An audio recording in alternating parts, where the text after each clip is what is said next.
So some news is surrounding Nelson Agholor right now, and looks like the Eagles will not be re-signing Nelson Agholor for 2020. He will not get an extension.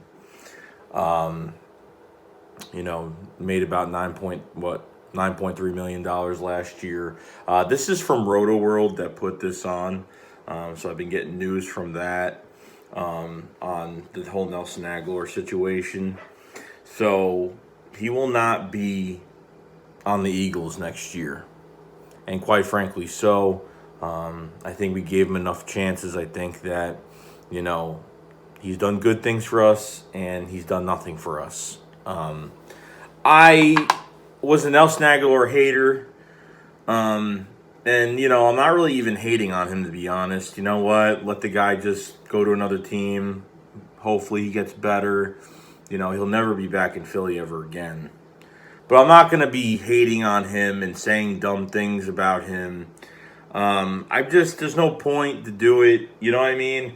I'm not like, screw it, F that and blah, blah, blah, and, call him names and all that stuff, which I'm not doing because honestly, he made a lot of plays for us. And you know what? He had a really big comeback year, in 17.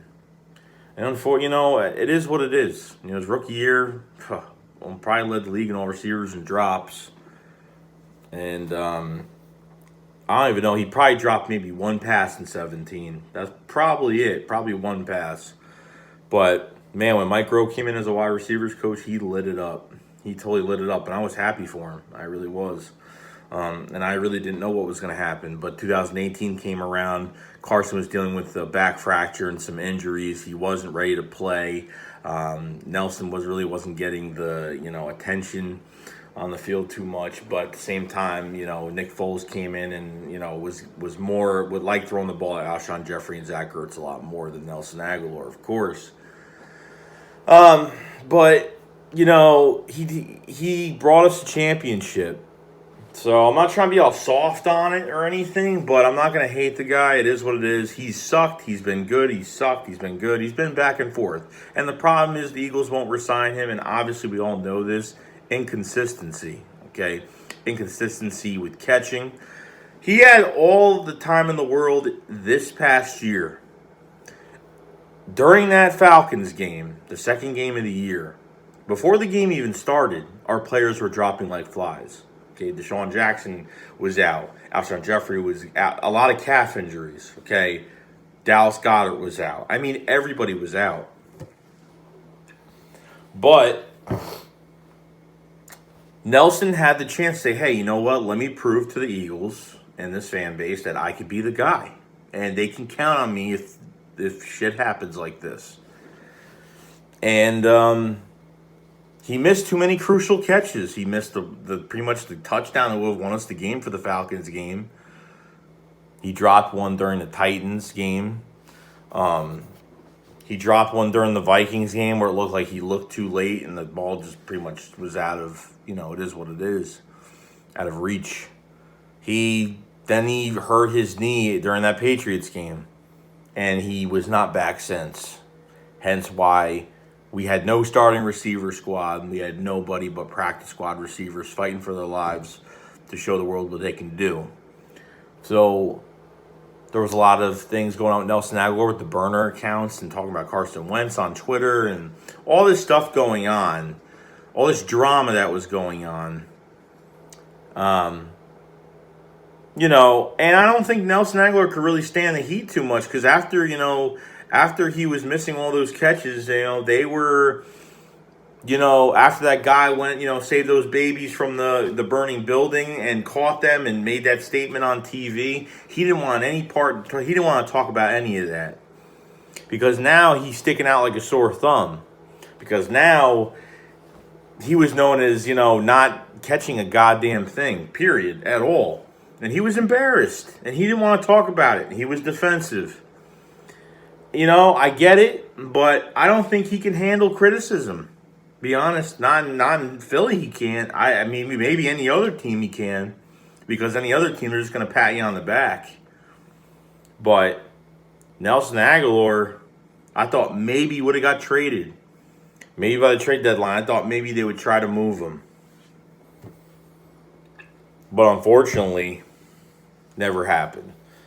So I don't hate Nelson Agholor. I've liked him as a person, as a player. You know what I mean? He's had his ups, he's had his downs. He's been up and down every year. That's his thing. He just, it is what it is. I mean, you can't make this up. He's had too many down years. He has shown us that he can't be relied on the football field. That's just the truth. And it doesn't make me say, oh, screw that guy, I don't give a crap. I'm not doing that because this guy made a lot of plays for us, okay? This guy has put in his work. And just because he's not going to be here, I'm going to hate the guy. But, he's going to be in another jersey, then, yeah, you ain't beating you're not beating my Eagles. You're not beating my Birds. So, it's just, good luck and that's it. But when he's here and what he did here, he did a lot for us here. Did a lot for us here. You know what? And if it's 1 year or a year and a half, Torrey Smith didn't have a good year in 2017. He had a little over 300 yards. Torrey Smith didn't do much. He was consistent when he was targeted.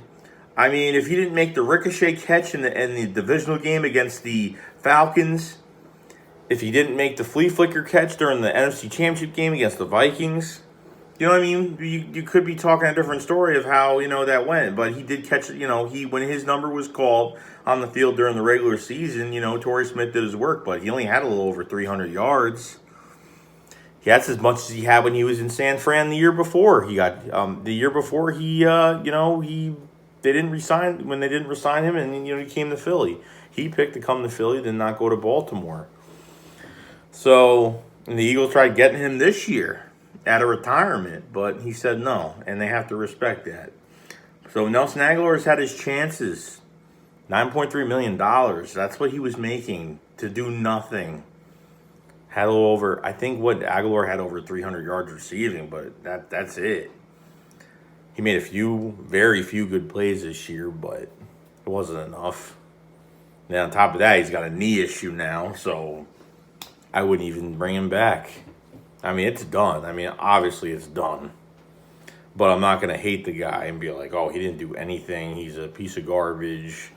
And just crap on him like he hasn't done anything for us, but he has. He brought us a trophy here. He was in that group. Okay, he made a lot of plays in 2017, and he made plays last year too. In 2018, he made plays as well. His numbers weren't high. They weren't as high, but, he still put some work in. So, other than that, that's pretty much it. So, Nelson Agholor's got to go regardless, and we all know this. So, just want to kind of talk about what Nelson Agholor means to me, because it is what it is. I've hated him, I've loved him, I've cheered for him, I've bought his T-shirt, I've ate my own words with him since he's been drafted. So that's all I really got to say, guys. That's it. So, all right, I'll see you guys later. Shake squad up, fly will fly.